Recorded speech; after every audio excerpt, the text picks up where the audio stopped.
Presidente, já estamos gravando e no YouTube. Ótimo.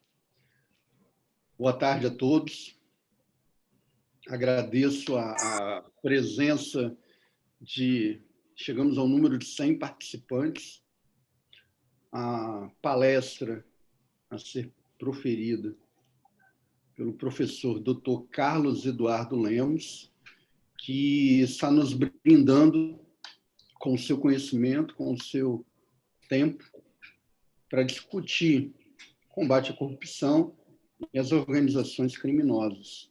Nós vínhamos comentando anteriormente o grande significado desse tema, que é um tema que, infelizmente, por mais que a gente trabalhe, mas ele nunca sai de moda. Cada vez mais as organizações elas se reinventam. Quanto mais legislação ou atuação é dada, essas organizações estão cada vez mais se reinventando para burlar a legislação, mas somos pessoas trabalhadoras e que não desanimamos, e estamos sempre aí lutando, enfrentando e combatendo essa prática arraigada nesse país, que é a corrupção, que ela se perpetra através de organizações criminosas. Então, mais uma vez, eu agradeço ao Dr. Carlos Eduardo por ter aceito esse convite, por estar presente aqui, nos brindando com seu conhecimento. Eu saúdo o presidente da Ordem dos Advogados do Brasil, Dr. José Carlos Risque Filho, bem como o coordenador de comissões, Dr. Alberto Neme, na pessoa da minha vice-presidente, que eu falo que ela é presidente da comissão, a doutora Ana Maria, e o nosso secretário, doutor Alexandre Alves. Eu vou passar a palavra à doutora Ana Maria para fazer a saudação ao doutor Carlos Eduardo Lemos, mas desde já deixo aqui meu agradecimento, a minha estima, o meu carinho, o meu registro pelo profissional brilhante, pelo professor brilhante, pela referência que é o Dr. Carlos Eduardo Lemos. Boa tarde, mais uma vez, aos presentes. E, em nome da comissão, eu também gostaria de agradecer a todos pela presença e agradecer em especial ao Dr. Carlos Eduardo, meu saudoso professor, por sempre contribuir prontamente com os trabalhos da comissão, né? Mesmo num momento tão instável como esse em que a gente se encontra, né? No qual manter aí o cronograma de trabalho parece algo impossível, e por isso nós agradecemos muito a sua disponibilidade, né? Esse tema que vai ser tratado hoje, organizações criminosas, é um tema vastíssimo, como o doutor Fabiano falava há pouco. Seja se nós partimos aí de uma análise do texto da lei, seja se nós buscarmos a ratio legis, né, ou seja, em razão do contexto histórico em que as organizações criminosas surgiram. E é interessante que, em princípio, o que se tem registro é que as organizações criminosas, elas teriam se originado de movimentos populares, né, voltados aí, em sua maioria, à proteção dos indivíduos contra supostas arbitrariedades, muitas vezes cometidas até pelo próprio Estado, né? E quando a gente reflete sobre isso, acende aquele pontinho de interrogação na nossa cabeça, né? Porque a tendência é que a gente já imagine a organização criminosa, ali desde a origem, como um movimento voltado exclusivamente à prática de crimes, né? E percebam que justamente em razão desses movimentos em tese se iniciarem de forma legítima, era possível alcançar a aprovação de um público muito abrangente, né, e angariar aí uma série de seguidores sem grandes dificuldades. Mas acontece que, com o tempo, esses movimentos tendem a perder esse viés ideológico. E a gente sabe que não é algo difícil de acontecer quando há aí uma reunião grande de indivíduos, né? E eles acabam, então, evoluindo para uma espécie de luta pelo poder, que contamina esse movimento de tal forma que ele passa a começar a esboçar aí os primeiros contornos do que hoje a gente conhece como organização criminosa, né? Vejo que uma das maiores organizações criminosas, das mais famosas, que é a máfia italiana, teria se originado, segundo algumas teorias, e são várias, né, de um movimento de resistência contra o rei, ali no início do século XIX. Outras teorias se referem a um movimento organizado de resistência ali na dominação da população da Sicília, né, pelos normandos. Mas eu digo que, assim, em ambas as hipóteses, os movimentos seriam inicialmente, ao menos em tese, legítimos, né? No Brasil, muitos consideram que a primeira organização criminosa de que se teve notícia foi o cangaço, né, que, como nós sabemos, também teria se iniciado como uma revolução face ali ao poder local e em contraposição ao Estado, né? E me parece claro que ainda hoje haja organizações criminosas que continuam surgindo a partir desses movimentos, que se perdem aí em algum momento, né? Além, certamente, daquelas cujo escopo já no nascedouro aí é a prática de crimes. Mas foi ali por volta do século XX, em razão do fenômeno da globalização, que, como todo mundo sabe, é um marco evolutivo sem precedentes, né? E que deu origem a uma série de situações para as quais foi necessária uma intervenção em nível mundial, é que se vislumbrou uma ameaça, uma necessária intervenção em nível mundial, né? Por quê? A ameaça agora era contra o próprio sistema internacional, porque esses crimes passaram com a globalização a adquirir características de transnacionalidade, né? Sendo necessário aí acionar mecanismos de cooperação internacional agora para o combate.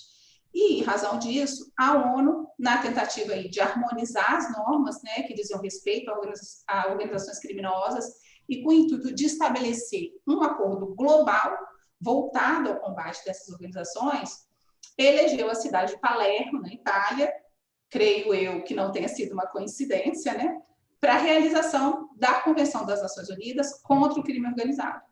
E o Brasil, como um dos signatários, assim como acho que cerca de 120 e poucos países, 123 países, se eu não me engano, foi compelido, em razão dos dispositivos que foram ratificados ali na Convenção, a editar normas próprias de criminalização e responsabilização das organizações criminosas, né? E, de modo geral, ainda que não integralmente fiel, nós podemos dizer que o projeto sancionado lá em agosto de 2013 tentou seguir os parâmetros estabelecidos na Convenção de Palermo, né? E é necessário, eu digo isso, o devido reconhecimento, apesar da lei sofrer diversas críticas, porque a lei 2.850, ela foi um marco muito importante, na medida em que ela estabeleceu o conceito de organização criminosa, que nós não tínhamos, né? Ele não existia no Brasil, assim como não existia um tipo legal criminador, né? Então, assim, a importância dessa lei ela não pode ser diminuída, né?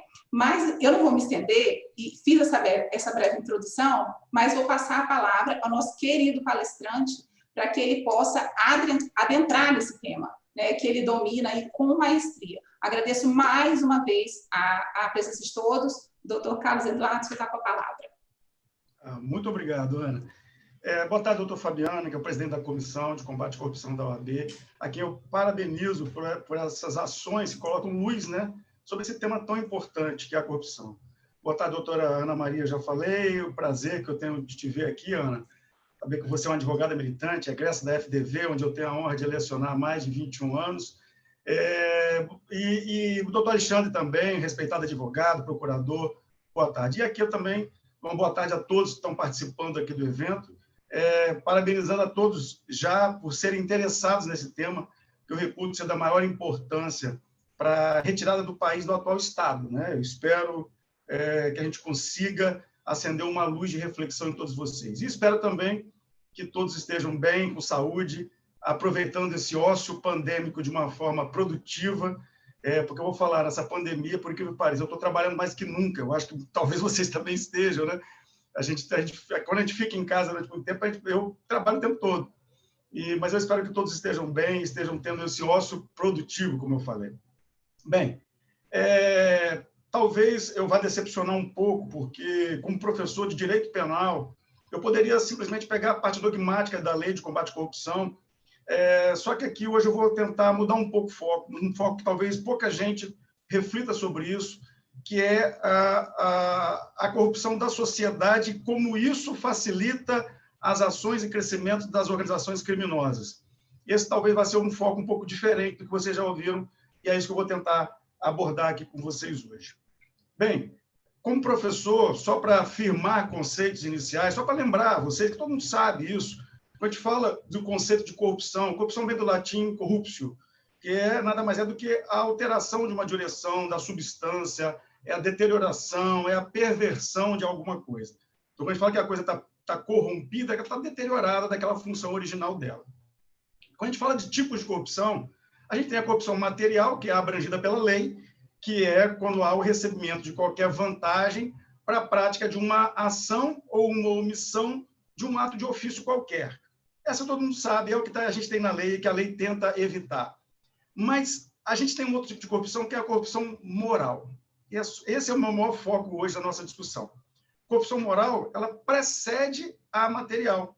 E, ao receber a vantagem, ela já ocorreu no corrompido a deterioração de qualquer princípio da moralidade pessoal ou funcional. Né? Então, o primeiro ponto então, que eu quero destacar e chamar a atenção, antes de falar de organização criminosa, é uma coisa que geralmente foge da percepção das pessoas, que a corrupção não se limita ao setor público, como muita gente pensa. A corrupção ela é farta no privado. E nesse parece ser de menor importância para o cidadão, mas não é. Bem, imagine o seguinte, se alguém que é dotado de fé pública, de credibilidade, de meios de influenciar as demais pessoas, essa pessoa resolve explorar isso em benefício próprio. Por exemplo, falando o que lhe pagam para falar, como alguns artistas, jornalistas, religiosos, comunicadores, escritores, juristas, professores. Esses são atos de corrupção gravíssimos. Por exemplo, um artista ou um professor que, atraindo jovens, induz a comportamentos degradantes, e não se responsabilizando pelo fato disso levá-los às drogas, à violência, ao vandalismo, à prostituição. E, com isso, essa pessoa fatura milhões, vendendo camisetas, bonecos, discos ou músicas, propagandas, ou, como professor, tendo aplausos por um discurso palatável, mas um discurso absolutamente distorcido. O artista, né, que ganha um cachê para fazer propaganda eleitoral para um candidato que ele sabe que é um péssimo candidato. Ou uma igreja que, para ter concessão de uma rádio e de uma TV com isenções fiscais, se aproxima de políticos mercenários negociando os votos dos fiéis. E com o voto desse rebanho, esses políticos sujos vão se perpetuando no poder. Né? Então, aquela história dos religiosos, né? Grandes milagres, só com grandes dízimos. E sem falar, antes de mais nada, na família, né? Onde ensinam que os fins, que os meios justificam os fins. A gente vê que hoje todo mundo pensa que é melhor ter do que ser alguma coisa. Isso me assusta muito. E aí que vem a minha questão. Isso não é corrupção? Eu acho que a gente tem uma cultura deturpada que se adequa perfeitamente ao conceito de corruptos, que significa, como eu já falei, que é aquele que está quebrado, deteriorado, quebrado em pedaços. Em síntese, o verbo corromper significa tornar-se podre. Vamos dar alguns exemplos aqui. Quem já viu algum conhecido ter prática social de oferecer propina para um policial e depois essa pessoa chega em casa e mete o pau no policial corrupto que recebeu? Eu já vi isso, amigo meu fazendo isso. Aí eu vejo isso, eu paro para pensar, eu fico, cara, é muito anterior a tudo a questão da corrupção privada. Ou, sendo bastante objetivo para todos vocês, e aqui neste evento específico da OAB, imagina o advogado que oferece dinheiro para o juiz e depois mete o pau naquele marginal do juiz para os seus clientes. Isso também, a gente sabe que isso acontece. Então, a cultura corrompida no Brasil, gente, é tão significativa que algumas pesquisas mostram que o brasileiro, por exemplo, não quer perder o voto. Vocês já ouviram isso? Eu estava lendo uma pesquisa um dia desse mostrando que, após resultados de pesquisas, muitos mudam o voto só para não perder. E aí a gente pergunta, onde vai estar a legitimidade desse representante que está sendo eleito, a qualidade dessa pessoa que vai nos representar. E é, inclusive, por isso que a gente tem centenas de casos de fraudes descaradas em pesquisas pré-eleitorais, porque os pesquisadores e os políticos sabem disso, que isso influencia o eleitor. E, quando a gente pensa na corrupção, né, na política, a gente tem que entender: o político é fruto da sociedade que o elegeu. O político é extraído da sociedade. Por isso eu penso, doutor Fabiano, que a mudança precisa ser de dentro da sociedade para fora, para os políticos. Daí a importância simbólica do movimento deste tipo, de movimento deste tipo que é a ação da OAB, e que não tem a ver com direita ou esquerda, mas ações de educação e conscientização social. Isso é muito importante. É isso que eu venho tentar provocar aqui hoje, essa reflexão. Me lembra também uma pesquisa da Datafolha, mais uma vez tentando mostrar que muitas pessoas agem inconscientemente, de forma corrupta, e conclui, e a conclusão da pesquisa é mais ou menos o seguinte: 34% da população brasileira vê a corrupção como o principal problema do Brasil, acima de questões de saúde, educação, etc. Muitas pessoas, então, condenam a corrupção, essa corrupção vinculada nos meios de comunicação dos políticos, mas essas pessoas praticam nepotismo, recebem troco a mais e não devolvem, fura fila, para o veículo na vaga reservada para idosos gestantes. Cara, eu fico indignado quando eu vejo isso, quando eu vou ao shopping, por exemplo. Adoram dar um jeitinho brasileiro, aquela velha história, lei do Gerson, né, Fabiano? Você deve lembrar, né? Quero levar vantagem em tudo, né? Ou seja, é essa corrupção que corrói a sociedade, é isso que dela chegamos nos atos que refletem para toda a sociedade e para os políticos. Isso a gente não se toca disso. E trazendo isso para dentro do tema das organizações criminosas, eu não tenho dúvida de que uma sociedade corroída é um terreno fértil para o crescimento fácil e rápido de danosas organizações criminosas. Todos sabem que vivemos um narcoterror no Brasil. E analisando essas facções, que eu tenho feito isso, porque eu estou escrevendo um livro, inclusive, sobre isso, sobre as ações dessas facções, equiparando a ações terroristas, que, para a nossa lei antiterror, nada que essas facções fazem se enquadra. Então, eu vou fazer uma análise justamente das leis antiterror de outros países para mostrar que o que as facções fazem aqui no Brasil, em qualquer país do mundo, seria considerado um ato de terrorismo. Então, as facções como PCC, Comando Vermelho, FDN, que são as três grandes hoje do Brasil, o modus operandi e as relações delas com a sociedade é uma coisa que a gente deve conhecer e devemos repensar os nossos conceitos e valores. Isso aqui eu acho um ponto essencial para a gente pensar em organização criminosa e corrupção. Eu vou dar um exemplo que talvez vá chocar um pouco vocês. Para dar esse exemplo, eu vou lembrar uma frase do Benjamin Disraeli. O Disraeli foi um político conservador britânico, escritor, um aristocrata, foi primeiro-ministro do Reino Unido em 2 ocasiões. E o Disraeli ele falava o seguinte: uma sociedade só tem chance quando os homens de bem têm a mesma audácia dos corruptos. Tenta enxergar a profundidade disso. Gente, nesses meus anos todos trabalhando como juiz, como professor, principalmente como juiz na minha atividade como magistrado, eu venho observando os corruptos, a sociedade corrompida, eles são debilitados moralmente. Mas esses marginais têm uma determinação fora do comum para lutar e vencer. Enquanto eu vejo que o homem de bem vive na lei do menor esforço, não quer ter problema.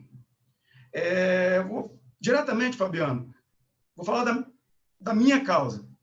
Quando eu estava à frente de uma luta contra organizações criminosas que dilapidavam o horário público aqui do Espírito Santo e outras que comandavam grupos de extermínio aqui no nosso estado, eu ouvi de vários colegas: Carlos Eduardo, sai fora, para de querer mudar o mundo, você vai morrer, você vai colocar sua família em risco, você não vai ganhar nada mais do que eu ganho e que eu não faço nada disso. Para de lutar e se acomoda, rapaz. Ou seja, ser mais um. Quando, na verdade, eu só queria cumprir o meu dever, fazer aquilo que a sociedade me pagava para fazer. Bem, agora, quando você pega para analisar, como eu tenho estudado, o PCC, o Comando Vermelho, Vocês sabem com que idade as crianças começam a se envolver, a trabalhar para as facções? 7 a 8 anos de idade. Essas crianças começam como aviõezinhos, como tabeiros. Tabeiro é uma função que talvez vocês não conheçam, é que eles usam muito isso nos morros do Rio de Janeiro, que os criminosos vão fugir pelos telhados dos barracos e fazem uma rota de fuga por cima. E como os barracos ficam distantes um do outro, fica ali uma criança com uma tábua. Quando o criminoso vai fugir por ali, o tabeiro coloca a tábua, ele passa a tábua, depois o menino joga a tábua fora, que o policial vem seguindo e não consegue pular para o outro barraco. Então, essas crianças são cooptadas para trabalhar com 7, 8 anos de idade, como aviãozinho, tabeiro, fogueteiro. E analisando sociologicamente e antropologicamente o que temos, que a gente tem que copiar, a gente vê uma disciplina que tem que ter uma eficiência desde essa tenridade fora do comum. Isso é horrível, né, o que fazem com as crianças. Mas, gente, pensa o seguinte, essa disciplina, essa eficiência vai fazer esse menino mais forte do que o adolescente da classe média, que só sabe ficar na frente da televisão, apertando o botão do controle, jogando PS5 ou vendo sexo no computador. Esse jovem que vai para o crime cedo, ele é muito mais capaz de sobreviver a uma situação dura. E a eficiência, a disciplina, a ordem, a capacidade de preponderar sobre as circunstâncias adversas, vai fazendo com que este grupo se potencialize. E a lei do menor esforço vai fazendo com que o outro grupo, o dos nossos filhos, dos nossos alunos, que serão os futuros advogados, promotores, juízes, políticos, se debilite. Vamos pensar numa hipótese fictícia. E se esses dois grupos se enfrentam? O garoto da classe média, que não sabe fazer nada, que nunca se esforçou, e o garoto que foi criado para suportar tudo, qualquer adversidade, aprendeu técnica de guerrilha. O que daria isso? Isso é uma pergunta que o Disraeli faz. Onde eu quero chegar? As virtudes podem ser utilizadas como meio para fins criminosos. Como a Ana falou, a máfia é altamente eficiente. As facções brasileiras são altamente eficientes. Eficiente não é uma virtude que a gente tem que buscar? O problema é que os homens de bem estão sendo educados para serem débeis. Os pais dão tudo nas mãos.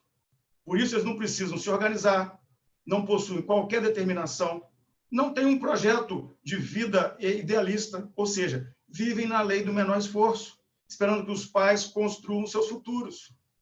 E o Disraeli, o Benjamin Disraeli, então, ele refletia sobre isso e concluía, olha que interessante, se confrontar esses dois grupos, haverá um desastre. Vamos pensar nessa virtude da eficiência, né? Me respondam isso aqui, pensem e me respondam isso. Aonde você acha que seria mais rápido e eficientemente atendido? Se procura uma pessoa que está vendendo droga numa boca ou uma pessoa que está atendendo uma repartição pública? Gente, não há possibilidade do cidadão da boca não te atender porque ele está no telefone ou no WhatsApp falando com a namorada. Não há essa possibilidade. Não vai ter isso. Porque se isso acontecer, vai ser a última vez. Ele não vai fazer outra. Mas eficiência não é virtude? Não faz com que as coisas cresçam? E cresce o quê? O crime, que está cada vez mais organizado do que o Estado que é composto por muitos débeis. Então, essa é a primeira reflexão que eu queria fazer. É que a gente está cada vez mais debilitando o bem e fortalecendo a corrupção moral. Porque todas essas técnicas estão mais presentes em quem está a favor da corrupção moral do que quem está a favor do bem. Pois esse último está indo na cultura daquilo que eu falei, né? Do quanto mais fácil, melhor. Gente, eu já ouvi de pessoas importantes, tá? Importantes, falarem o seguinte: não, Carlos Eduardo, eu faço a minha parte. Eu não sou corrupto. Eu quero meu salário, mas eu não quero comprar briga com ninguém. Não quero ter problema. E realmente, eu já escutei de várias pessoas coisas desse tipo. E realmente não eram pessoas corruptas. Mas vocês estão vendo que a pessoa não quer ter problema? Ele só faz a parte dele. E aí, concluindo, o que o Disraeli conclui? O Disraeli fala o seguinte: quando enfrentar esses dois grupos, vai ser uma tristeza. A gente vai ter, de um lado, criminosos determinados e organizados, e, do outro lado, homens de bem omissos e que não querem confusão. Eu acho que isso é angustiante, né? Eu acho que ouvir isso traz para a gente uma reflexão angustiante. Só que, para muitas pessoas, esse mundo do crime organizado, das facções, é muito distante. E muita gente não quer nem conhecer, né? Mas, no fundo, essas pessoas morrem de medo, porque é angustiante, né? E como viver num mundo que a gente não conhece, né? E isso é interessante. A psicologia explica que nós somos muito bons em nos autoconvencer a continuar na zona de conforto. A gente é muito bom nisso. A gente é muito bom em enrolar a gente mesmo. Para que você sair da zona de conforto? Então, para termos algum conforto, acaba que a gente aceita tudo que nos chega sem pensar, repetindo discursos prontos, discursos politicamente corretos e produzidos para enganar, para corromper. E é aqui que eu quero chamar bastante atenção de vocês. Então, sobre isso, é impossível não entrar num triste assunto, porque a gente acabou de ver uma tragédia na comunidade do Jacarezinho, no Rio de Janeiro, porque sempre que há uma morte é uma tragédia, mas tem muita coisa por trás disso e eu quero trazer essa reflexão aqui. Bem, qual foi o fato? Como estão lendo o episódio do Jacarezinho? Será que envolve corrupção pública e privada? Eu afirmo que sim. Vamos lá. Me chamou muito a atenção esses dias. Eu fiquei muito angustiado com essas notícias todas do Jacarezinho. Bem, uma emissora soltou a seguinte chamada. Presta atenção na chamada, hein? Sem um dia de paz. Policial civil é morto e outras 14 pessoas morrem no Jacarezinho. 14 pessoas. A outra emissora mudou. Um policial civil é morto e 14 bandidos mortos em operação contra traficantes. Outra emissora. As vítimas do Jacarezinho, a chacina policial, no primeiro dia. Pararam para pensar? Como é que sabem, no primeiro minuto, que foram vítimas? Se atiraram contra a polícia com fuzis, são vítimas? Se estavam com armamentos de guerra, pulando de um telhado para o outro, e os jornais mostraram isso, vocês devem ter visto essas imagens, e os jornais veio as pessoas pulando de um telhado para o outro, com fuzis, com armamentos pesados, e chamam de suspeitos. Pergunto, em que país do mundo uma polícia recebida a tiro de fuzil, granada, artilharia pesada, não reagiria? Pergunta ainda, o que aconteceria se um criminoso chegasse empunhando um fuzil na Times Square, em Nova York, ou na Champs-Élysées, em Paris? Bem, mas eu tenho uma notícia que foi pior ainda, Fabiano. Essa notícia, cara, eu fiquei muito indignado. Essa eu gravei. A notícia vinha assim, sobre a situação lá. Uma operação desastrada, para dizer o mínimo. Diz um jornalista, ele completa, 25 mortos e somente um era policial. E prossegue lamentando que somente um policial morreu. E em tom de deboche, ele continuou, a polícia diz que todos os mortos estavam armados, mas devem atirar muito mal, porque morreram 24 deles e só conseguiram matar um policial. Ah, gente, pelo amor dos meus filhinhos. Esse deboche, para mim, é desprezível e é uma notícia absolutamente corrompida. Foram 27 criminosos mortos, 25 com antecedentes criminais. Mas o foco da mídia vai para um menor que foi morto e um dos mortos que não tinha registro policial.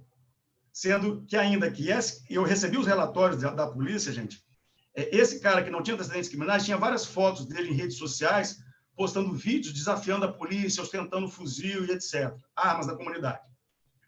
Sem falar, isso a imprensa não fala, que vários policiais foram mortos nos últimos anos naquela comunidade. E a imprensa não fala nada. Pasmem com esse número. De 2018 até hoje, foram mais de 3.000 policiais mortos no Rio de Janeiro. Sem falar nas fake news da imprensa sobre o episódio. Primeiro, vocês devem ter visto essa cena, que, inclusive, essa cena que eu vou falar, eles juntaram no inquérito lá no STF. Só que agora já descobriram que é fake. Juntaram um vídeo de policiais executando um preso no Jacarezinho, quando, na verdade, era um vídeo de Rio Grande do Sul, de 2020, e mostrava bandidos com uniformes de policiais, ou seja, policiais falsos, matando um outro criminoso. Familiares disseram que policiais usaram facas para matar, e saiu na mídia, divulgaram fartamente. Mas a perícia descartou qualquer facada nos corpos, não teve nenhum corpo que recebeu qualquer tipo de facada. Ou seja, as mentiras são plantadas pelas facções para tentar desmoralizar e até demonizar a polícia. E apesar dessas mentiras caírem, como eu já falei, desmentidas, mas a imprensa não para. Meus amigos, o narcotraficante, eu tenho estudado bastante isso, o narcotraficante, ele não tem a opção de se entregar numa operação policial. No Rio de Janeiro eu estou falando isso. Qualquer outra operação ele teria essa opção, mas no Rio de Janeiro não, e não é culpa da polícia, não. Sabe por quê? Se ele se entrega para a polícia, provavelmente ele vai ser morto pelos seus amigos, pelos seus líderes, e as famílias dele vão ser expulsas da comunidade. Mas sempre é a polícia que defende a sociedade, que é a nossa última barreira de proteção, que é demonizada. E aí fica a questão, né? De que lado a gente está? Eu vejo a imprensa falando que especialistas afirmam que a população está indignada com a ação da polícia no Jacarezinho contra bandidos armados, mas aí saiu uma pesquisa de ontem e a resposta é que 92% dos entrevistados apoiam a ação policial e entendem como tendo sido necessária. E de verdade eu vou falar isso aqui, e sem estar fazendo qualquer conotação política. Para a imprensa, um político sem máscara é um genocida. E eu não estou apoiando o não uso de máscara, hein? Eu reputo essencial. Mas dizer que um homem com fuzil na mão, atirando na polícia, é um suspeito, para mim não dá. Demonstra muita coisa corrompida. Dá para notar a diferença? Massacre criminoso, esse que é absolutamente ilegal por parte da polícia, ou resposta policial à ação criminosa do narcoterror? Nessa semana, um promotor do Rio de Janeiro, Marcelo Rocha, que eu já tive a oportunidade de participar de um debate com ele, é uma pessoa fantástica, ele fez uma análise muito lúcida, que eu gostaria de compartilhar com vocês, fazendo uma pequena linha do tempo até a tragédia do Jacarezinho, que eu vou tentar lembrar. Primeiro, ele disse o seguinte: a Defensoria Pública e o Partido Socialista Brasileiro pediram ao STF que proibisse operações policiais contra o crime organizado em comunidade do Rio de Janeiro durante a pandemia. Você deve lembrar disso. Gente, isso criou um muro jurídico de proteção para as facções. Segundo, mesmo sem existir qualquer lei que suspenda a repressão ao crime durante crise sanitária, o STF ignorou essa separação dos poderes, assumiu a função de gestor da segurança pública estadual e atendeu o pedido. As operações policiais foram restritas só em situações excepcionais. Você deve ter visto isso. Agora é engraçado, né? Situações excepcionais que o Supremo não definiu quais são. E óbvio, né, Fabiano? Nem pode definir. O Supremo não tem competência legal, não tem capacidade técnica para definir qual é a situação excepcional. Isso foi em meados de 2020. Um terceiro momento. Só para complementar, um questionamento que eu não vejo a mídia fazer: como aquele armamento de alto calibre e a quantidade de armamento foi parar no Jacarezinho? E ninguém fala nada. E vocês vejam, eu vou chegar a comentar sobre isso, Fabiano. Aí, vamos perder essa linha do tempo aqui, tentando fazer essa linha do tempo. Diante dessa inevitável redução da repressão, é óbvio, as organizações criminosas, como não poderia deixar de ser, prosperaram. Ganharam mais dinheiro, compraram mais fuzis, mais poder. No Jacarezinho, dominado pelo Comando Vermelho, que eu venho estudando há muito tempo, um integrante da facção se especializou em esquartejar e sumir com os cadáveres dos moradores da comunidade que, digamos, que não contam com a simpatia da facção. Isso foi, inclusive, na decisão judicial de prisão desses indivíduos. Esse foi um dos motivos, inclusive, se vocês não sabiam. Eu afirmo que não existe mais, gente, aquele crime romântico, onde a comunidade adorava os criminosos, que ocupava as lacunas do Estado. Hoje, as facções lideram as comunidades com terror. A facção passa a aliciar crianças, e lá no Jacarezinho, isso estava na decisão que motivou os mandados de prisão, tá? Lá no Jacarezinho, a facção estava aliciando crianças de 12 anos, não só para o tráfico, mas também para praticar homicídios e obrigando as crianças a matar para eles, para praticar roubos e até sequestro de trem na Supervia, lá no Rio de Janeiro. Os criminosos colocavam barreiras nas vias públicas e a liberdade de ir e vir dos moradores só vai até onde o tráfico permite. Bem, diante desse cenário, desse descalabro, a polícia faz uma operação para prender esses criminosos. A polícia é recebida a tiros de fuzil. A polícia, porque os blindados, eles colocaram barricadas, os blindados não conseguiram entrar. Tinham 4 blindados na operação. Os policiais desceram dos blindados. Imediatamente matam um policial e ferem 2 com tiros de fuzil, e a polícia responde ao fogo dos marginais. A polícia em clara legítima defesa. Bem, muita gente pode estar pensando assim, será? Mas aí fica uma pergunta para todos os que estão nos assistindo, os juristas. Todos nós juristas sabemos que a presunção de inocência é a pedra filosofal do direito penal. Daí a gente não pode crucificar policiais quando em confronto com bandidos armados, com fuzis, a mortes. Ou a presunção de inocência somente quando convém. Então, eu fico muito irritado quando vejo as pessoas terem esse ímpeto de crucificar os policiais numa ação, num confronto armado com criminosos.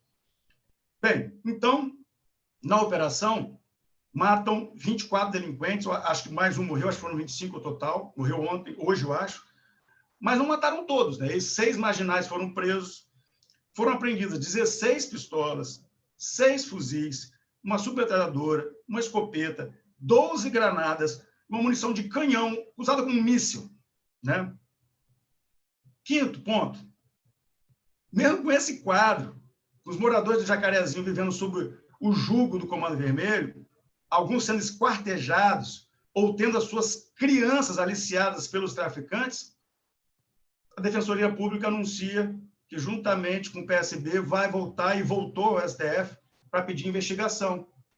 Contra o Comando Vermelho? Não. Claro que não. Investigação contra os policiais. Bem, o que a imprensa chama de chacina, até que prove o contrário, e até então as provas não provam o contrário, e eu tenho acompanhado isso de perto com as autoridades de lá, foi provavelmente um enfrentamento policial. E é engraçado, né? No enfrentamento policial, alguém vai ter que morrer. E quem a gente quer? Bem, eu relembro que, sob o manto de uma decisão judicial, esses criminosos criaram verdadeiros bunkers no Jacarezinho. E o policial André Leonardo de Melo Frias, a quem aqui eu deixo a minha homenagem, foi abatido por um tiro disparado de dentro de uma flecheira de um bunker construído em concreto armado, nesse período que a polícia não podia subir. Para quem não sabe o que é um bunker, eu já tive a oportunidade de fazer uma incursão em favela no Rio de Janeiro com o BOP, num estudo que estava fazendo, e eles fazem verdadeiras barreiras de concreto armado dessa grossura, onde não passa um tiro de fuzil, e colocam uma janelinha, que chamam de flecheira, onde só entra a ponta do fuzil deles, o policial nem vê o fuzil, nem vê ninguém, e toma tiro dali e não consegue acertar ninguém. Foi de um bunker desse que mataram o André Leonardo de Melo Frias. As imagens ao vivo nos telejornais mostraram esses criminosos com fuzis, morteiros, mochila de munição. Você deve ter visto essa imagem. Gente, como eu falei, eu já tive a oportunidade de fazer a incursão com o BOP. Para quem está no conforto, é fácil levantar a bandeira de inibir a reação do Estado. É muito fácil.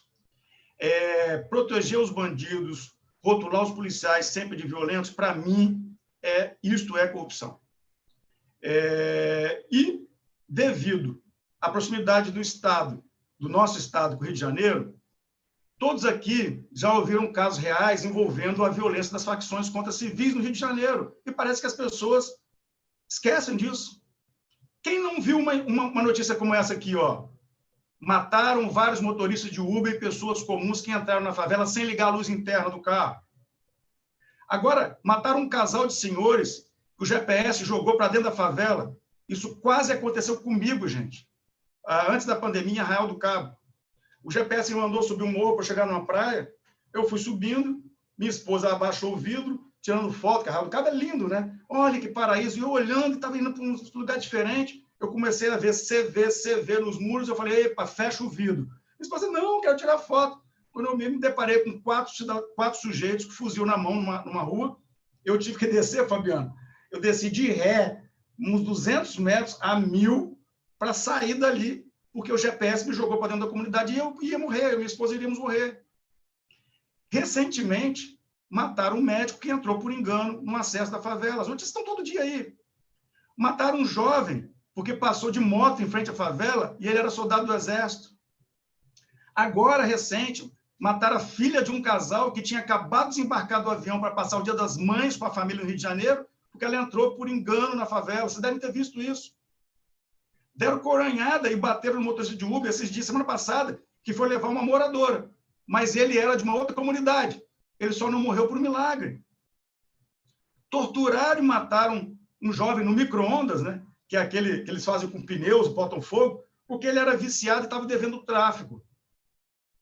Mataram a moça que, cansada dos abusos do namorado, quis terminar e ele era o traficante. Mataram ela. Essa notícia também saiu recente. Essa aqui eu tenho as imagens, mas é uma coisa tão grotesca. Vocês vão lembrar da noite. Eu tenho as imagens que eu vou falar agora. Rasparam a cabeça de uma adolescente por ela ter ido em um baile da facção rival. Surraram a menina, queimaram o corpo dela, cortaram os bicos dos seios dela, desculpe falar isso, queimaram a sola dos pés dela, deram pauladas na cabeça, estupraram, mataram, filmaram e colocaram tudo na rede social. Depois de terem torturado, arrancado a pele, as unhas de um policial, amarraram numa corda, prenderam num cavalo e andaram pela favela com ele sendo arrastado pelas ruas, até ficar em carne viva. Depois, jogaram gasolina e queimaram vivo. Filmaram e colocaram na rede social. Eu tenho essas imagens. Repito, gente, mataram mais de 3.000 policiais de 2018 até hoje. E daí? Não vemos manifestação de luto, de gritaria, ônibus queimado, publicação de jornalistas, jornais, políticos. É muito fácil, gente, falar que a polícia não tem que atirar quando não é a sua cabeça que está na mira de um fuzil, em posse de bandidos que possuem armas que derrubam helicópteros, blindados, coisa que nem a PM tem. Como o Fabiano falou, está sendo muito comum, e aqui em Vitória já está sendo apreendido fuzis .50, Barrett. Eu já tive a oportunidade de atirar com um fuzil desse. Um criminoso com uma Barrett .50, Fabiano, ele fica na favela fazendo home office. Sabe por quê? Ele não precisa nem sair de casa para matar policial. O tiro da Barrett alcança 6.700 metros. De dentro de casa, ele fica eliminando os policiais que estão subindo. 6.700 metros. Tenta imaginar, é mais do que a Camburi toda. E ele consegue acertar. Você consegue ter precisão num tiro da Barrett a 2.700 metros. Então, ele fica de home office. Esse criminoso só atirando em quem vai entrar, no estado que está entrando. Então, gente, o que eu quero dizer é o seguinte: se inocentes morrem quando entram na favela, imagina se a polícia conseguiria entrar para cumprir mandados de prisão, e era isso que eles estavam fazendo no Jacarezinho, sem que eles sejam alvejados e mortos.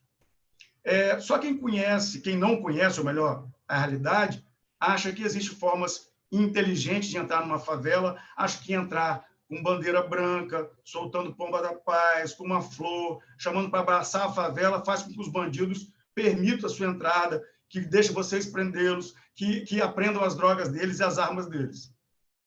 Isso tudo me preocupa muito, porque 99,9% daquela população é formada por cidadãos de bem, ordeiros, trabalhadores, cumpridores dos seus deveres, mas, por estarem sujeitos a conviver com criminosos, têm que tolerar a sua presença, permanência na comunidade, sob pena de tortura, expulsão, morte.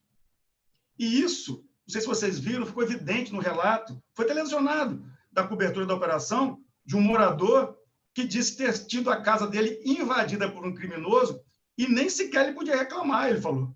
O bandido ficou ali entrincheirado e ele foi encontrado e, no confronto, foi morto pela polícia. O que o cidadão fala é que traumatizou a filha dele e fez ele vai mudar da comunidade. Ou seja, a realidade atual na comunidade dos Rio de Janeiro é: as facções fazem exploração, cooptação dos seus filhos meninos para se tornarem soldados do tráfico, das meninas para exploração sexual e subjugo dos donos do morro. E era exatamente isso que a operação denominada ESEPS buscava enfrentar no Jacarezinho. Foi realizada, repito, para cumprir mandados de prisão de 21 membros de organização criminosa.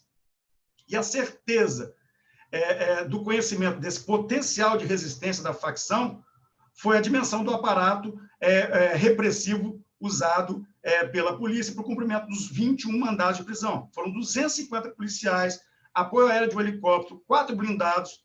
Os blindados de plano não conseguiram entrar, foram impedidos de subir, porque os bandidos instalaram obstáculos na via. Ou seja, gente, vamos parar de hipocrisia.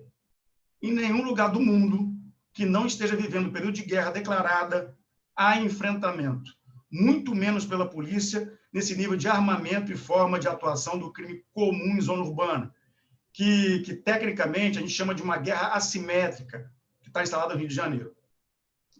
Infelizmente, eu não tenho tempo aqui para explicar o que seria a guerra assimétrica, mas é uma coisa que a gente deve entender e deve conhecer. Bem, mas quem, em sã consciência, acredita que as forças de segurança poderiam subir o morro de mãos vazias, com o mandado embaixo do braço, para anunciar ordem judicial e aguardar os seguranças, os olheiros, os donos do morro entregarem pacificamente a sua efetivação? Isso não existe. Outra notícia, não sei se você tem acompanhado. Lá no Rio de Janeiro, as facções sequestraram antenas de internet e telefonia. Vocês têm visto isso? Já se apoderaram de 26 antenas, já afetaram 158 mil pessoas em 72 bairros da capital e mais outras 3 cidades da região metropolitana, e a imprensa não dá luz a isso. Não dá. Bem, falamos em corrupção da imprensa, que é privada. Mas temos que lembrar que muitas organizações criminosas que se beneficiam da corrupção não são só as narcoterroristas, mas também organizações criminosas que dilapidam o erário público.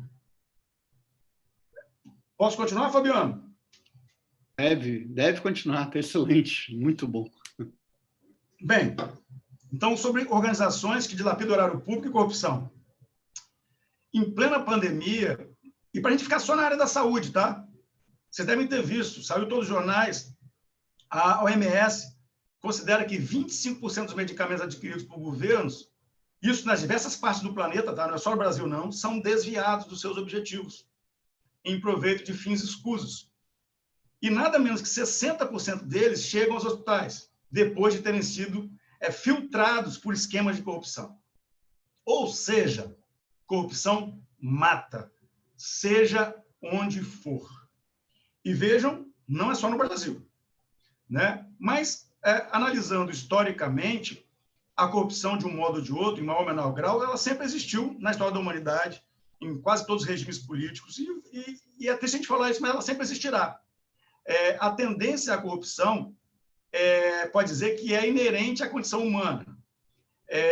Não se trata de uma doença esporádica da sociedade, mas é um mal crônico, uma fraqueza quase que congênita. E dessa doença crônica que a gente está presenciando hoje, na atual fase histórica, no âmbito mundial, a gente tem uma crise de excepcional gravidade e intensidade. Mas eu destaco uma particularidade da atual situação negativa em termos de visão do povo sobre improbidade e sobre corrupção, e que agrava em muito a situação. É que cada vez mais se generaliza a tendência por parte de muitas pessoas, isso me irrita muito, de ver a corrupção já não como algo que deve ser evitado ou combatido como antes, mas como conduta tão inevitável e inseparável da política, da administração, que parte da sociedade civil já não censura mais a corrupção e até a desculpa, e continua dando apoio político a profissionais da corrupção, sejam da direita ou da esquerda, mesmo com a corrupção provada em várias instâncias. Isso é uma sociedade corrompida, e isso me assusta. Isso é um sinal muito grande de um enfraquecimento realmente preocupante de valores éticos, sobretudo para nós, né? Professores, educadores.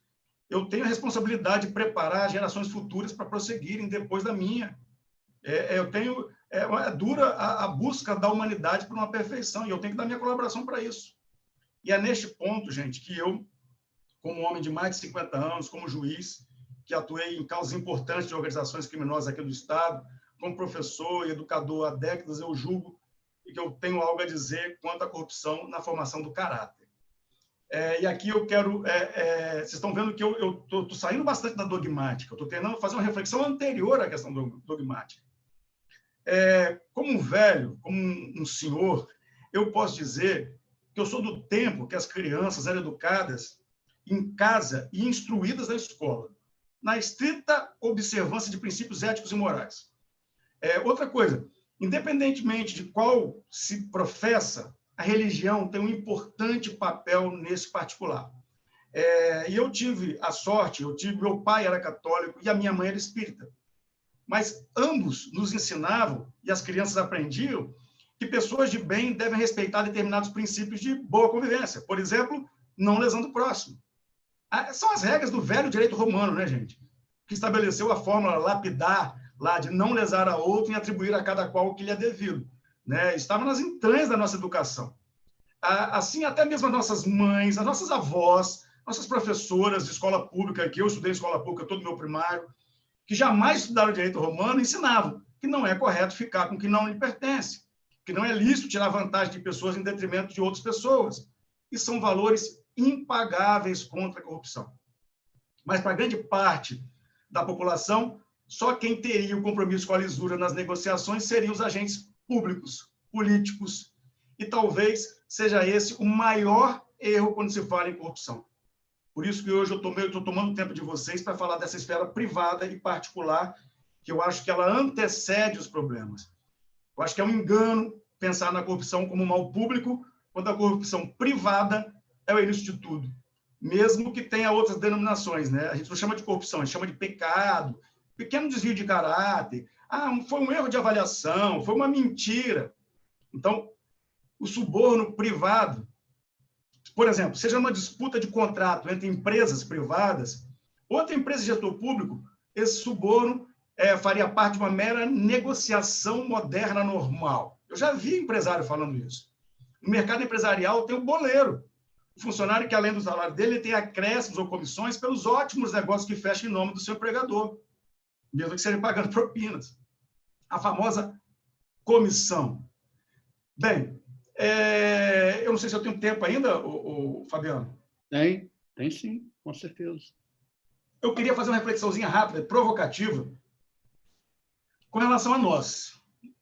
Vamos refletir mais sobre as nossas classes, juízes e advogados? Eu acho que é importante para nós, que é muito fácil a gente falar dos outros, né? Se perguntar, numa mesa de advogados, após algumas taças de vinho, é capaz de muitos serem capazes de indicar quem são os juízes corruptos do Estado. Agora, se o juiz vendeu uma sentença, alguém pagou. E normalmente é feito intermediado por um advogado. Será que o juiz é o corrompido nessa relação espúria? Só ele? Claro que não. Os dois são absolutamente corruptos. E eu sei que essa gestão da ordem, na presença do Dr. Risk, está alerta para esse tipo de profissional da advocacia, que é a função essencial para a realização da justiça.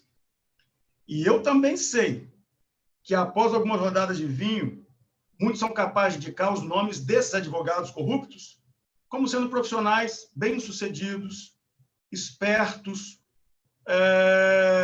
Ou seja, gente, todos que se envolvem nessas transações sobre o direito dos outros estão corrompidos há muito tempo. Por isso que são louváveis e necessários esforços da OAB no sentido da prevenção à corrupção. E por isso é que eu não poderia deixar de acolher o convite pronto convite do Dr. Fabiano sobre a gestão do Dr. Rios, que está aqui hoje com vocês.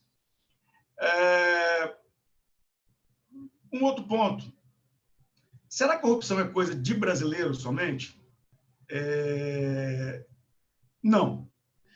A diferença é o seguinte: nos países desenvolvidos, a sociedade não é melhor que a brasileira. Eu tenho muitos amigos em vários países, mas lá as pessoas têm medo das consequências ou a espécie das consequências por um ato de corrupção. Lá a punição é rigorosa, que gera, sim, respeito e medo. A sociedade nos países desenvolvidos aprenderam a ter medo das consequências dos seus atos. Por isso, a gente pode caminhar tranquilo nas ruas dos países escandinavos, na Europa em geral, no Japão, na Coreia, nos Estados Unidos, no Canadá. E aí eu pergunto a todos: que país queremos deixar para as nossas próximas gerações? Né? Então, a gente tem que pensar o que a gente pode fazer. Eu já falei sobre a identificação dos focos particulares e públicos de corrupção, e, na minha análise como jurista e observador atento dos casos nacionais de corrupção pública, eu penso que a primeira mudança deveria ser quanto às formas de ascensão para alguns cargos públicos vitais ao exercício da democracia e ao combate e controle da corrupção. Um ponto que eu acho essencial para todo mundo discutir e que a OAB deveria levantar essas discussões. Nada, mas nada mesmo, justifica que o presidente da República escolha membros dos tribunais superiores que poderão julgá-lo. Pior ainda, que o presidente escolha o Procurador-Geral da República, que é quem pode denunciá-lo por eventuais crimes. Na dimensão estadual, tem que mudar a regra do governador escolher os desembargadores que venham do 5º Constitucional e que julgarão os seus processos. Nada justifica isso. Muito menos o governador escolher o Procurador-Geral do Ministério Público, que poderá denunciá-lo por eventuais crimes. Abram o olho para isso. Políticos sérios deveriam ser os primeiros a propor tais mudanças, sob pena de parecer que querem controlar a Justiça e o Ministério Público. E a sociedade, que muitas vezes nem sabe que é assim que se chega a esses cargos, deveria ser orientada. E a OAB tem um papel muito importante nisso. Porque a sociedade, sabendo disso, ela vai exigir que isso seja alterado. E, afinal, o Poder Judiciário tem que ser o mais isento e sério de todos os poderes. Eu sempre falo isso. Porque tudo que o Poder Executivo, tudo que o Poder Legislativo, e, inclusive, a própria Justiça fizer de errado, só o Poder Judiciário vai poder corrigir. Então, essa é a minha primeira colocação como uma sugestão de mudança. Uma segunda questão para mim seria aumentar as penas e os efeitos secundários das condenações de políticos, gestores públicos e autoridades ministeriais, judiciárias e de eventuais advogados intermediários. Quem não cumpre a sua função constitucional deve ser punido exemplarmente, inclusive sendo extirpado da sua atividade. Terceiro, temos que acabar com o foro privilegiado. Nada justifica. Desrespeita a tripartição dos poderes, caracteriza impunidade parlamentar e não imunidade. Mas, repito, antes dessas medidas legislativas contra a corrupção, me faz indispensável o surgimento de uma nova cultura contra a corrupção, para a qual trabalhem juntos governos, imprensa, sociedade civil, universidade, setor privado, etc. É preciso combater a corrupção pelo revigoramento dos princípios éticos e morais, de maneira a opor uma sólida barreira a quaisquer concessões que os violem. E isso, para mim, é o ponto primordial. É a maior importância para o estabelecimento da verdadeira cultura contra a corrupção visada pelos membros da Comissão Anticorrupção da OAB. Porque isso é fazer a mudança da forma de vida e de pensar o Estado. E na esfera privada, falando como cidadão, a gente tem que começar, cada um, assumindo o seu dever, dizer não à tentação, convencer o próximo, mostrando que ele não está sozinho, criando uma comunidade íntegra e exigindo a caça aos corruptos. Então, são algumas mudanças que eu acho que são essenciais. A gente precisa evoluir muito no sentido de preparar a sociedade para a prevenção da corrupção, com acesso a informações, formação de opinião crítica, mudança de mentalidade, mudança de comportamento, ou seja, uma sociedade autovigilante. Em síntese, eram esses pontos que eu queria trazer à reflexão de todos. E eu posso concluir? Ainda tem um tempinho, Fabiano? Tem tempo, pode falar. Está ótimo. Para concluir, eu acho que se a gente quer prevenir eficazmente a corrupção administrativa, se a gente pretende fazer, pretende desse desejo uma verdadeira forma de vida, é indispensável revalorizar, como eu já falei, os princípios éticos e morais. Somente quando esses princípios estiverem regendo de forma estável, habitual, as nossas vidas privadas, no nosso dia a dia, que haverá condições mínimas para, na esfera pública, ser lançado um movimento eficaz contra a corrupção. Essa revalorização constitui, ao meu sentir, ao meu ver, um verdadeiro desafio para as sociedades modernas. Se ela não for realizada, é de se temer que cada vez mais prevaleça a iníqua lei das selvas, em que o homem é o lobo do próprio homem. Eu acho que pais de família, professores, ministros religiosos, filósofos, psicólogos, advogados têm uma importante contribuição a dar para que esse desafio seja superado e que esse mal possa ser vencido. Eu não gostaria de concluir essa modesta contribuição sem deixar aqui registrado que eu, como juiz, como professor no âmbito da FDV, que tenho especial empenho em não apenas formar advogados, mas sim formar juristas e cultores do direito no sentido mais pleno da expressão, ou seja, futuros dirigentes da sociedade, exponenciais da sua geração. Eu tenho vários alunos hoje que são vereadores, prefeitos, gestores públicos, juízes, promotores, delegados, e assim eu procuro incutir nos meus alunos este apreço, esse amor aos princípios éticos e morais. Eu considero esse amor nem um pouco inferior ao conhecimento jurídico em si, e eu acho até mesmo algo intrinsecamente indissociável do verdadeiro espírito humano.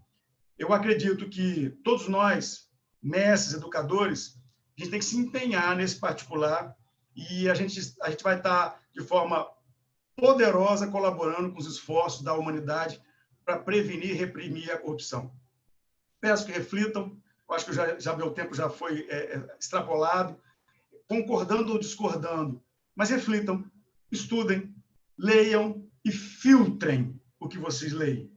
Coloquem o direito penal dentro da realidade social na qual ele é aplicado. A gente não vive no mundo de Alice. E para vocês, advogados, eu termino com uma frase de Abraham Lincoln, que era advogado, foi presidente dos Estados Unidos. Essa frase, Abraham Lincoln falava o seguinte: se no seu próprio sentir não puder ser um advogado honesto, decida ser honesto sem ser advogado. Exerça outra ocupação, melhor do que aquela, em cuja escolha de antemão consente ser um velhaco. E para todos nós, uma outra frase de Rui Barbosa: ou o Brasil acaba com a corrupção em todo o seu espectro, ou a corrupção acaba com o Brasil. Era isso. Eu espero não ter extrapolado em muito o meu tempo e fico à disposição para eventuais perguntas. Repito, apesar de eu ser professor de direito penal, eu me senti na obrigação de, neste momento, falar menos de dogmática e mais da questão antecedente à corrupção, que quase ninguém fala. Este foi o meu objetivo. Espero ter dado alguma colaboração para a reflexão mais aprofundada do tema. Carlos Eduardo, é brilhante a sua participação. Quando eu lhe fiz o convite, você passou o tema, só que nós não discutimos o que seria tratado, entendeu? E poderíamos discutir sobre as facções, como conversamos há Há um ano atrás, onde você, de forma brilhante, explanou, contou, inclusive, a narrativa daquele filme Meu Nome Não é Johnny, entendeu? Discutimos esse case. Só que, veja, eu sou suspeita a falar porque eu admiro você como pessoa, como juiz, como chefe de família e como professor.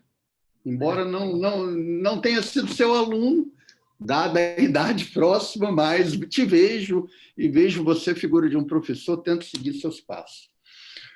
Eu vejo que o que você foi, assim, conseguiu surpreender a todos hoje com essa palestra tua, porque talvez não tenha adentrado na questão técnica, mas trouxe um choque de ética que precisávamos ouvir isso daí. Essa questão aí, quando a gente fala da questão do jacarezinho, que eu, em momento algum, falei, tenta abordar isso aí, você de livre e espontânea vontade abordou, mas é um assunto que eu gostaria realmente que fosse abordado, porque a grande pergunta é, como foi plantado aquelas armas, como as armas chegaram, será que as pessoas não conseguem parar e refletir sobre esse assunto? Porque hoje a mídia está vendendo o que ela quer, ela dá a notícia tão somente que ela quer, do jeito que ela quer.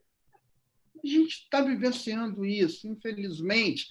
Estamos aí sendo escravizados por uma mídia que só passa a notícia que ela quer, só não faz chegar aquilo que ela quer. Como muito bem pontuado quando você falou sobre o sequestro das torres de telefone, que garanto que boa parte dos presentes aqui não sabem, mas é um problema seríssimo no Rio de Janeiro hoje, onde a autoridade não consegue dar solução, onde as companhias telefônicas também não conseguem dar solução, e não está vindo a mídia.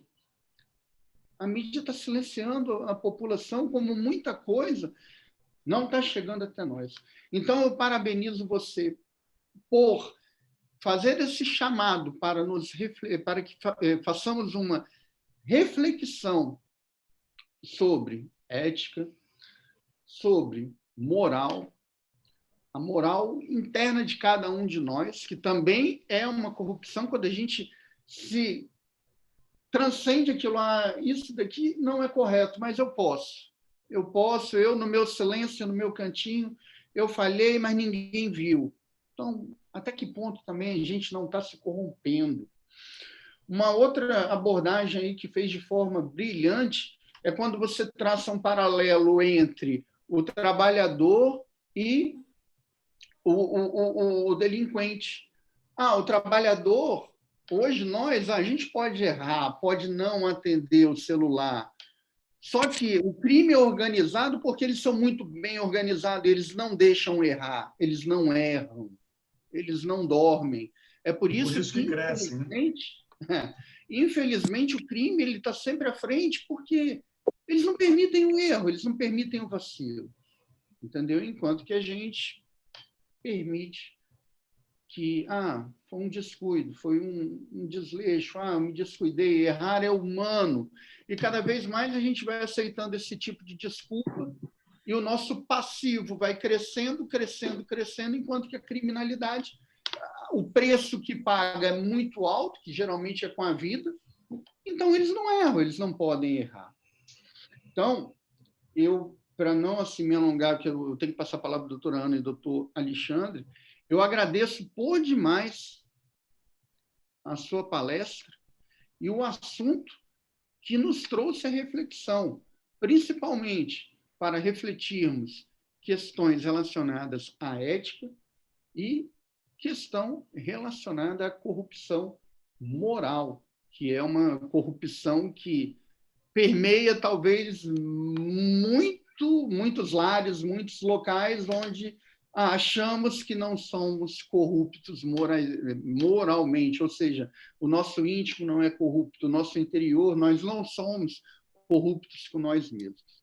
Eu agradeço as suas palavras e passo a palavra para o doutor Alexandre. E, mais uma vez, eu te agradeço pela palestra. Nada, foi um prazer, foi uma honra estar aqui.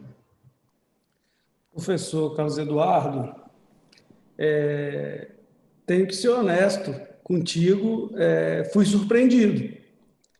Eu vim preparado aqui, de repente, pela análise da Lei 12850, para falar sobre técnicas e métodos de investigação, colaboração premiada, filtração de agentes, ação controlada, cooperação internacional, ou seja, eu estava assim, com a cabeça toda dogmática e, de repente... Desculpe se eu frustrei. Muito pelo contrário. E me coloco à disposição como professor de Direito Penal e estudioso da matéria. Se ainda me quiserem na parte dogmática, eu me coloco à disposição. Mas eu me sentia na obrigação de trazer essa reflexão sobre algo que normalmente não trazem. Infelizmente, eu posso ter decepcionado muitos participantes aqui hoje, mas peço desculpas. Muito pelo contrário, eu ia prosseguir dizendo que o senhor nos brindou com uma análise do mundo real, né? E sem nenhum temor de firmar a posição e deixar muito claro o seu pensamento. Eu acho que a sua abertura, quando diz, olha, eu vou tratar da corrupção da sociedade como facilitador das organizações criminosas, e quando o senhor fecha, trazendo a questão da necessidade de um movimento eficaz contra a corrupção, a gente tem que revalorizar os princípios éticos e morais. Eu anotei aqui, essa é a sua fala, eu achei isso importantíssimo, e a gente trazer isso para um grupo de jovens profissionais que estão hoje aqui na sala. Veja, no meio da sua exposição, nós tivemos vários comentários aqui na sala, no chat, né? No bate-papo aqui, e eu acho que pode possibilitar, sim, um debate. Possivelmente devem ter pessoas que estão aqui na sala, estão com 163 pessoas presentes, certamente devemos ter perguntas, isso nós não combinamos, mas se o senhor tiver aí aberto a perguntas, e se o presidente permitir, de repente a gente podia ficar mais uns minutos e ouvir algumas perguntas para ter essa troca. Essa seria eu tenho mais 15 minutos, eu estou à disposição para o que eu puder responder, eu estou à vontade, estou às ordens. Presidente. Sim, podemos ter 10 minutos de pergunta e resposta para eu passar depois a palavra para a doutora Ana fazer o encerramento, com certeza. Vão as duas primeiras pessoas que fizerem a pergunta vão ser brindadas por resposta. Quem quiser fazer uma pergunta, é só abrir o microfone e fazer a pergunta diretamente para o professor Carlos Eduardo, por favor. Seriam duas perguntas só, tá? Os dois primeiros. Boa noite. Consegue me ouvir? Só explicar para vocês, me desculpe, eu estou olhando para o lado, porque, na verdade, eu estou com um problema nessa tela do computador, eu estou vendo agora as imagens no outro computador aqui e a câmera está aqui na frente. Então, me desculpe que eu estou olhando para o lado, não estou olhando para vocês. Boa noite a todos, eu professor. Eu vou tentar ser mais breve. Alguns pontos me chamaram a atenção na explanação. Eu confesso que, inicialmente, na chamada que foi apresentada de suspeitos mortos, eu tive dificuldade em entender a questão da corrupção, porque esse é um termo que na academia nos é passado como um termo técnico para se referir a essa situação, a esse tipo de pessoas. Então, minha primeira pergunta seria nesse sentido de que se haveria também, na opinião do professor, uma corrupção da academia, nesse sentido de corrupção que foi adotado. Talvez um descolamento da academia com a realidade. Não sei nem se eu poderia fazer outra breve também, que quando, por exemplo, eu penso em retidão de comportamento da sociedade, eu penso muito em Japão, Coreia do Sul, os países nórdicos, talvez Áustria, Suíça. Isso eu não vejo muito como se fosse pautado pela punição, mas sim como uma forma realmente de criação, algo de cultural. Nessas sociedades, as organizações criminosas, assim, como seria uma comparação da organização criminosa nessas sociedades para o Brasil, no caso? O Japão, claro que tem Yakuza, que é muito famosa, as outras eu não conheceria. essa distinção. Ô, Vitor, primeira coisa, várias pessoas aqui já devem ter ido aos Estados Unidos. E, se não for os Estados Unidos, devem ter alguns amigos que viajam. E perguntem aos amigos de vocês. Nos Estados Unidos, todo mundo respeita a velocidade quando está dirigindo. Porque sabe que a polícia lá brota do nada e aplica a multa. E te prende. Você vai para a corte por essa velocidade. Aí, quando o brasileiro vai para os Estados Unidos, lá ele respeita tudo. Já observou isso, doutor Alexandre, com os seus amigos? Pergunta aos seus amigos. Respeita tudo. Todo mundo respeita. Então, a questão da seriedade, das leis um pouco mais severas. O Brasil, eu costumo dizer que o Brasil tem uma legislação extremamente laxista. Nós somos considerados hoje, assim como tem países que são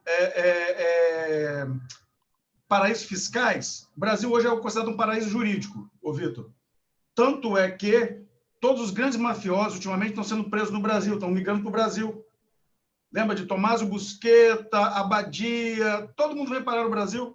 Não é à toa, porque o Brasil hoje é considerado um país com uma legislação extremamente laxista. Então, a nossa legislação, da forma como está, ela realmente não impõe respeito e dificulta as pessoas a respeitarem as coisas. Nos Estados Unidos, as pessoas sabem. Quem for que praticar um crime lá nos Estados Unidos contra o fisco vai preso, algemado para a cadeia e não tem conversa. Então, não é porque... É ilusão de pensar que é só a questão da cultura, que a cultura faz parte, mas isso integra o respeito, a legislação que realmente seja cumprida. Mas a sua primeira pergunta, desculpe, foi centrado... Uma corrupção, talvez, a corrupção nesse sentido que foi adotado da academia. Então, sim. Por exemplo, suspeitos e tal. Tá, sim. Ô, Vitor, eu também não tenho dúvida disso. E eu falo isso, e eu, como acadêmico, me sinto muito à vontade, mas eu discuto sempre, eu tomo sempre porrada quando eu falo isso na academia. E eu me sinto muito à vontade de falar, por isso que eu fiz questão aqui de falar dos juízes corruptos hoje, e eu me sinto à vontade por falar nisso, porque eu sou juiz, e eu acho que aqui todos os advogados presentes também se sentem à vontade quando eu falo isso, porque eles sabem que eu não estou referindo a nenhum deles, eu estou falando àqueles que são corruptos, né? E na academia é idem. Eu acho que a academia hoje tem uma tendência de um idealismo, um viés político de deturpar as interpretações legais hoje que influenciam também os tribunais. A gente sabe que quase toda a nossa doutrina hoje é escrita por advogados. Toda a nossa doutrina é escrita por advogados. Se a gente tiver uma doutrina que faça uma interpretação equivocada e visando algum tipo de benefício para uma facção criminosa, se essa doutrina ela convence os tribunais começam a repetir aquela interpretação da lei sempre a favor das facções, isso é terrível. Então, acho que a academia tem, sim, grande parte da academia tem um raciocínio com interesses. Eu falo isso, eu acho que a gente esquece das formas de interpretar as leis, dentre elas a interpretação teleológica, sociológica, ou seja, analisando a finalidade das leis para a sociedade, mas muitas vezes esse tipo de interpretação não interessa à academia, porque justamente muitos intérpretes estão à disposição daquela ou de outra ideologia. Mais uma pergunta breve. O Caio levantou a mão. Vamos lá, Caio. Boa noite a todos. Primeiramente, agradecer a exposição do Dr. Carlos Eduardo. Brilhante exposição, doutor. Meus parabéns. Eu faço na pessoa do excelentíssimo presidente da OAB. Bom, de maneira bem breve, doutor, o senhor tratou, logo no começo da sua exposição, a respeito, primeiramente, da corrupção dos valores, que depois vão margear até chegar na própria corrupção das instituições. Pois bem, de maneira geral, entende-se sociologicamente que as instituições começam a partir da instituição primeira, que é a família. Instituição essa que já há muito tempo se entende que é só uma pretensão das partes, entre aspas, contraentes. Né? Hoje em dia já não tem mais qualquer limitação ao divórcio, etc. e tal. De maneira que nas civilizações mais antigas se entendia a família como um reflexo do Estado, né? Tanto que se exigia do governante toda uma série de pontos e circunstâncias que hoje não se exige mais. Da mesma forma, na própria profissão jurídica, Hoje já não se busca mais a justiça, mas simplesmente cumprimento de pretensões jurídicas a partir da teoria carnelutiana. Nesse sentido, doutor, essa evolução desses entendimentos aparentemente podem causar mais à frente corrupções da forma como o senhor entendeu. Portanto, a minha pergunta é o seguinte: onde que se encontra esse fundamento, passando aqui de qualquer questão mais dogmática, né? Afinal de contas, o senhor está falando de uma questão mais moral, né? Voltada ao próprio dever, no sentido kantiano, onde se encontra, então, a fundamentação para esses comportamentos, ou a fundamentação para se fugir da corrupção das instituições ou do próprio comportamento dos membros dessas instituições, uma vez que há a tendência de que as formas de organização social, de onde elas surgiram, se desintegrem, né, a partir aí da evolução de entendimento da sociedade. Muito obrigado. Bem, para responder o que você perguntou, Caio, talvez eu tenha que ficar mais uma hora aqui, porque não vai poder. Mas eu acho que é basilar o que a OAB está fazendo, por exemplo, na questão da informação, Caio. A gente tem que informar a sociedade por que as coisas acontecem, a sociedade tem que entender esse fenômeno, por isso que eu peguei mais para esse viés sociológico e fático das facções, que ninguém imagina como as facções agem com a sociedade também, porque a gente precisa, para isso, de uma sociedade civil forte, uma sociedade que tenha acesso à informação e entenda a sua missão de supervisionar o Estado. Então, eu acho que isso é essencial, e a sociedade, na verdade, não sabe como fazer isso. A gente tem que ter essa presença firme do Estado de Direito, com a aplicação rigorosa da lei, ou seja, a punição rigorosa, a sociedade, mas a sociedade tem que fazer essa cobrança. Então, eu acho que para ter uma reforma democrática, a gente tem que começar pela questão da base anticorrupção, a informação. Né? Então, a sociedade tem que entender isso, daí que, mais uma vez, eu parabenizo essa iniciativa da OAB, capitaneada pelo Dr. Risco, pelo Dr. Fabiano, pelos demais membros da comissão. A gente está levando essa reflexão, vocês estão tendo a oportunidade de participar dessas discussões, eu acho que a gente tem que entender, para não deixar a história se repetir, com os erros se somando, e a conta sempre vai ser da sociedade que não está agindo. Ela não age porque ela é ignorante. Então, a gente tem que tomar o primeiro passo informação. Informação para que a sociedade possa exigir as mudanças necessárias, sejam legislativas, sejam comportamentais, seja do Estado, na esfera privada, todo mundo se cobrar, todo mundo saber qual é o seu papel e assumir esse papel. Basicamente é isso. Nas questões, infelizmente, eu acho que não dá para adentrar muito com profundidade na questão, mas eu acho que basicamente é isso. Obrigado, doutor Carlos Eduardo. Eu vou passar a palavra para a doutora Ana Maria para fazer a saudação e as considerações finais. Mas, desde já, agradeço mais uma vez a excelente palestra proferida. Foi um prazer. E para a gente foi um choque de ética, moral, e nos chamou justamente para isso, para trabalhar a reflexão sobre ética e moral. Doutora Ana, com a palavra. Vou ser bastante breve. Quero agradecer mais uma vez, querido professor, porque eu acho que muito mais importante do que qualquer análise dogmática sobre o tema mais relevante que seja, é esse despertar do senso crítico. Olha, meus filhos são pequenos e eu ensino a eles a importância de ter senso crítico. Porque quando você tem um senso crítico apurado, nada te é imposto. Né? Você consegue ali analisar, verificar, por exemplo, que a corrupção é uma via de mão dupla. E você faz isso de uma forma muito lógica, porque simplesmente aquilo faz sentido para você. Né? Então, eu agradeço imensamente, porque, na minha opinião, nada é mais importante do que isso. Principalmente quando a gente tem um público como esse, que está aí começando a vida profissional, né? A importância de se desenvolver o senso crítico é algo que você leva para a vida. Não só para a profissão, mas para a vida. Então, por isso, eu quero te agradecer, mais uma vez, em nome da comissão, em nome do presidente da OAB, em nome do Dr. Alberto, presidente das comissões. Muito obrigada. Uma excelente semana para todos. Fiquem com Deus. Grande abraço.